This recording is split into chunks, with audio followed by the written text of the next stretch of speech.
What do you make of this new example where alternative currencies are being used for global financial dealings rather than the US dollar? Good morning from New York City. Yeah, this is a very big deal. This comes to the chagrin, to the dismay of Washington. They want to see dollar supremacy because then they can choke and control economies around the world. They can deplete the foreign reserves of a country like Argentina or Venezuela, and then use the traditional methods through the IMF and the World Bank to entrap these countries through debt. Then they can come in, swoop in, and implement their quote-unquote structural adjustment programs. And that's how they've controlled so many of these quote-unquote third world economies. So the fact that there's a strong UN now and that exists as an option, this is a very, very big deal on the global scale. Yeah, Diane, is the IMF likely to accept this, though? I mean, we don't know what the original deal was in the outset. Maybe they have to pay it back in dollars, but is the IMF obliged to accept this payment? I think the IMF itself is trying to figure out these very questions, because right now the IMF can either accept zero because the Argentinians have run out of dollars as a foreign reserve, or the IMF can accept what the Argentinians have. And I think this is an incredible and important lesson also, because here in the West, even the left constantly critiques China, and they say that, well, China's going to be just as bad as the U.S., and China's trying to entrap African countries and Argentina through debt as well. But I don't think we have historical proof of that. I don't think you can compare an existing empire that's done so much damage to Argentina, to Jamaica, and beyond, to these newly emerging global powers like the Bolivarian camp, like China, like Russia, like Iran. I don't think we can compare something where we still haven't seen the Chinese or the Russians use this type of pressure, manipulation, foreign invasions to collect their debts, as the U.S. has for over a century now. Yeah, well, nicely said and rightly pointed out.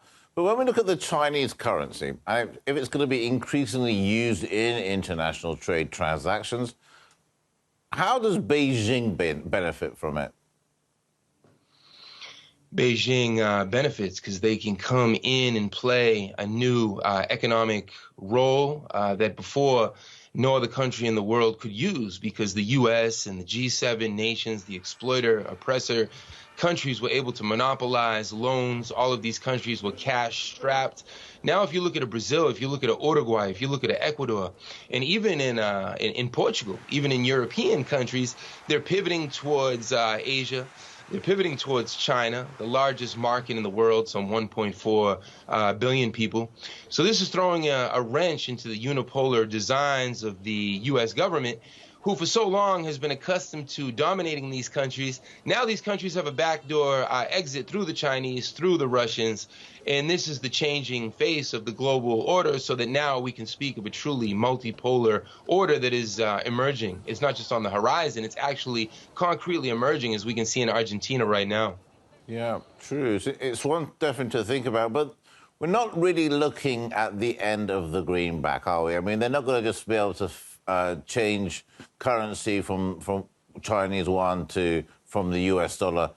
How do you see the future play out? Is this can we see the two currencies battling it out? That's what this is. I think this is round one or two or perhaps three of heavyweight, like the old school fights, a 15-round fight like in Muhammad Ali's era. They're going to continue to go toe-to-toe. The Chinese have opted since 1979, since the Deng Xiaoping leadership, to use diplomatic means and economic means around the world to strengthen themselves. And the U.S. have used coercive means. They've used invasions and bombings and drones and, of course, sanctions. 1/3 of the world right now is under U.S. sanctions.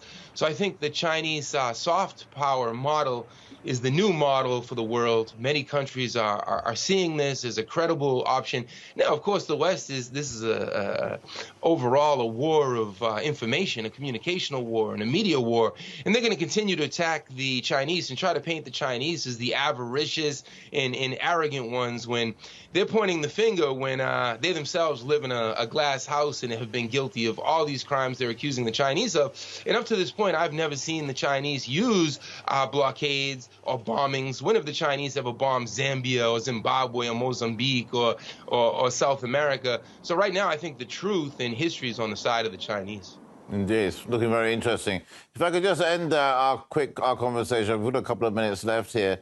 Argentina is seeking to join the BRICS New Development Bank. What role is the bloc now, the BRICS bloc now, be playing in global economy?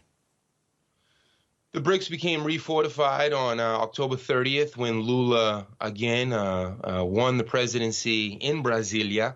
You have a South Africa that's not standing down in front of U.S. pressure and U.S. interests.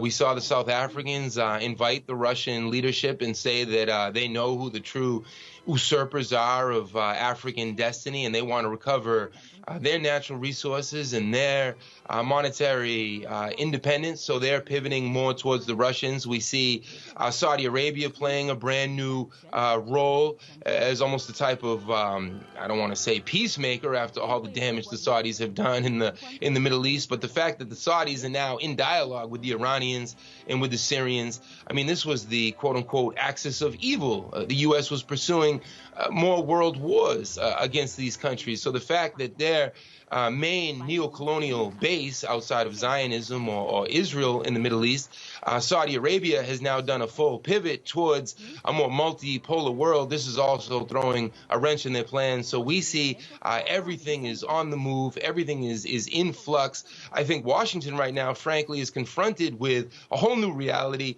Their military power is not working like it before, but I don't think it's the end of the greenback, because this greenback, or the U.S. dollar, is still backed by 1,000 U.S. bases positioned around the world, surrounding China, surrounding Russia, surrounding Venezuela and Cuba. So I think we still have a ways to go until we truly see the last nail hammered into the coffin of U.S. imperialism. Indeed, Daniel, sure. Pleasure talking to you, sir. Thank you so much for joining us here today at RT. Take care. Thanks, Likewise. Thank you.